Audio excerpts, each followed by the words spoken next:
जिस क्षण महर्षि मार्कंडेय एक बालक के मुख में समा गए, उसी क्षण उन्होंने समझ लिया कि प्रलय वास्तव में अंत नहीं बल्कि ईश्वर की लीला है। यह घटना श्रीमद् भागवत पुराण के 12 स्कंध में वर्णित है। कथा उस समय की है जब महाप्रलय आ चुका था। न पृथ्वी थी, न आकाश था, न दिशा थी, न समय था। चारों ओर केवल अथाह जल और सन्नाटा था। उस विनाश में भी एक आर्षि जीवित थे, महर्षि मार्कंडेय। जल में भटकते हुए उन्होंने दूर एक अद्भुत दृश्य देखा। अनंत जल के बीच एक वट वृक्ष का पत्ता तैर रहा था और उस पत्ते पर एक दिव्य बालक शांति से लेटा हुआ था।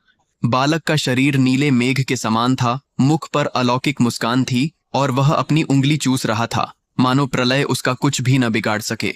जहां पूरी सृष्टि लय हो चुकी थी, वहां यह बालक सुरक्षित कैसे था? यही प्रश्न मार्कंडेय के हृदय को व्याकुल कर रहा था।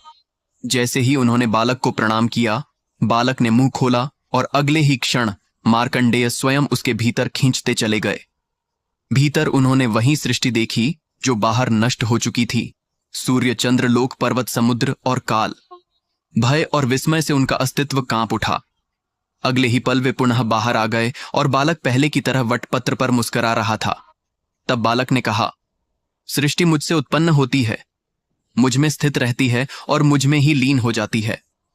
तभी मार्कंडेय समझ गए कि यह कोई साधारण बालक नहीं बल्कि स्वयं वटपत्रशायी भगवान नारायण है। अब आप ये बताएं, क्या आप यह कहानी पहले से जानते थे? कमेंट में जरूर बताएं।